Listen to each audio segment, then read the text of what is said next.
Hello, I'm Douglas. I'm a member of the team here at Hubstars, and today I'm going to be showing you through our new site designer tool.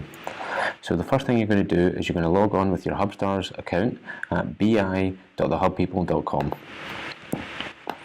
After signing in, you're going to be taken to the campaign reports by default. However, you're going to go to this top right hand menu here and select Site Designer to get to the tool. After this, you'll be taken to the Site Setup tool, where you're going to be presented with a drop-down list of all your current live sites. However, we're going to be creating a new site today, so we're going to click this button. At step 1, you're going to be putting in the basic settings for your new site. So the first thing you're going to do is enter the site name, and we're going to be using the DateHub for this example, and the URL we're going to be using is thedatehub.co.uk. So it's important at this point not to enter HTTPS or HTTP, and just keep it as the base URL itself.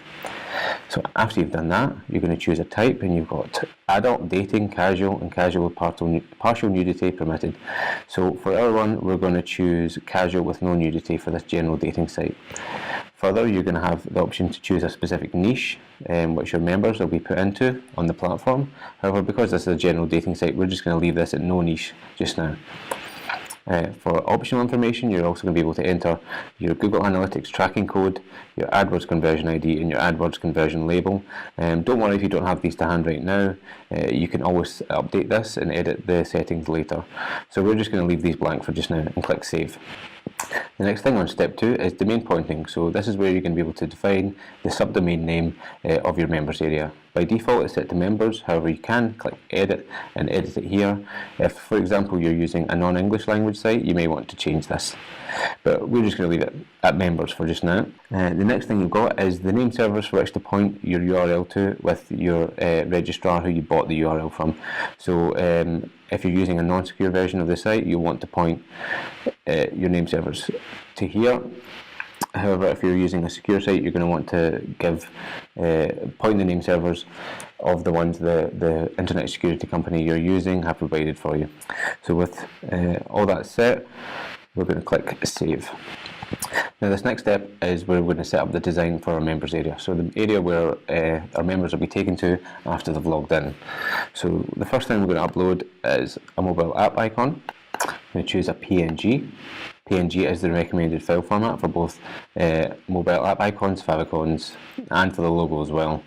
So we're going to choose a logo now. Always pay attention to the recommended sizes here. So 512 by 512 for the app icon and 400 by 75 for the logo.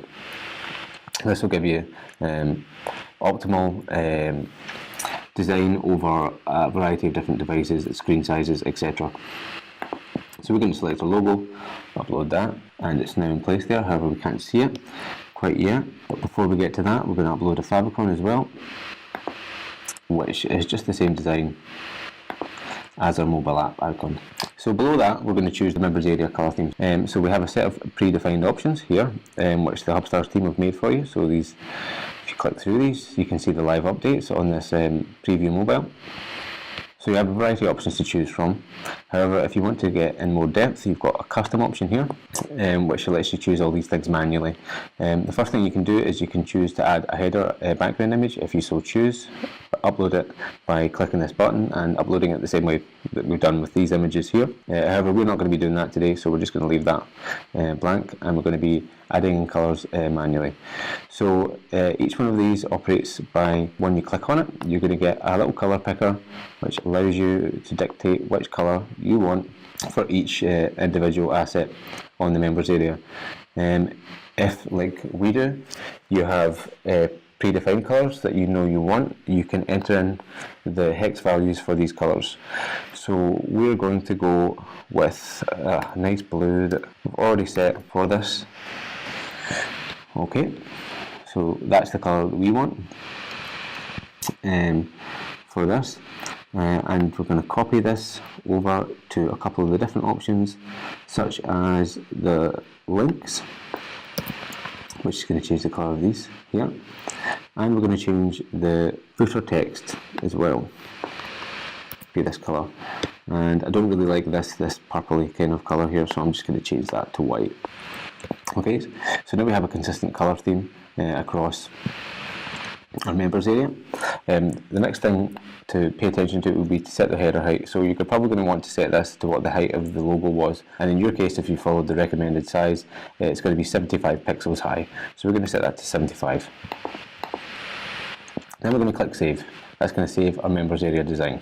So after that, we're taken back to the site setup tool, and you'll see we've got the site we've just created selected. So this is what you would see if you were going back to edit a site you've already created from that drop down menu if you'd selected it from that.